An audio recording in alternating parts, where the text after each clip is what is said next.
My name is Wendy Hanes. I'm a professional organiser. I am based in Melbourne. I run Skeletons in the Closet, residential organising and decluttering, and I specialise mainly with chronically disorganised clients and hoarding clients. When I meet with a potential client, I'm looking for insight into their hoarding behaviour and also motivation to change. Without insight or motivation, a hoarding job isn't an organising job. And the reason for that is because what I do is very skills-based. So I'm going into the client's home and I'm working side by side with them to see how their issues have manifested themselves in their environment and create a plan to move forward.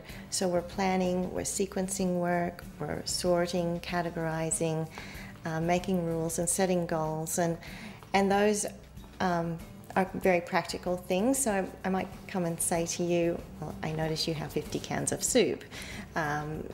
Can we decide that we'll get rid of the rusty ones? And can we agree that you won't purchase any more until we've sorted out your kitchen and we know what space you have for soup? So it's very practical. It's very distinct from what they might be doing with a mental health professional, but at the same time is very complementary to their work with a mental health professional. And if we can have a collaborative effort between myself and the client and, say, a psychologist, that's where we get a really, really good result. Sometimes when I meet a new client, or a potential client, they'll say to me things like, I'm only seeing you because my family made me, or it's not my fault. If I had a bigger house or another storage shed or more shelves, it wouldn't be a problem.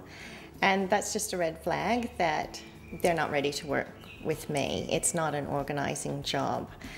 Having said that, if they are displaying insight and motivation, they're still not necessarily going to have success, because everyone has this backlog of this faulty thinking that's brought them to the point that they're at. So even with high insight and motivation, these faulty thoughts, this faulty thinking can cause an ambivalence. That means that we're not going to move forward. So it can be quite difficult to determine initially whether someone is going to be successful. And it really is a lot to do with their openness into letting me find some workarounds to the faulty thinking. And I think a good example of that is I have a client who has a morbid fear of identity theft. And identity theft is real. It's a real issue, but in this case, it's held disproportionately. So she's at home with 2 young daughters, and she has a fear that if a piece of junk mail comes into the home and they scribble on it, if she puts that into the rubbish, then somebody could get that out of the rubbish and glean some information about her family that would put their security at risk. Now the outcome of that is that her home is full of paper. It's in the oven, it's in the bathtub, it's on every horizontal surface. And at the point that I got called in, she'd started using the laundry baskets for paper as well, and she could no longer do laundry. And her solution to that was buy more clothes at the op shop. So on top of the paper, we had a clothing issue as well. But fortunately, she had the insight and the motivation, and the desire to change was enough that she sort of worked with me on a workaround. And there was no way I could challenge her belief about identity theft. It was going nowhere.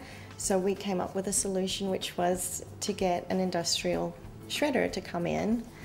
And I briefed them appropriately, and they came in like it was national security situation, and they treated what was basically junk mail with, they treated it very seriously. They shredded it on site. They gave her a document for secure destruction, and she was happy.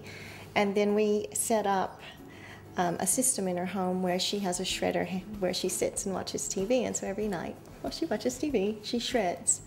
So I haven't cured her problem in any way, but we have found a workaround that means that her environment functions in spite of her faulty thinking. So if you can find those workarounds and find clients who have a willingness to work with you and go there, then you can be successful. Yes, it's almost always the case that a family member will make the first contact with me. And by the time they've called me, they are extremely frustrated, they're tired, they're feeling angry, they've spent a huge amount of time and effort trying to change someone who doesn't necessarily want to change.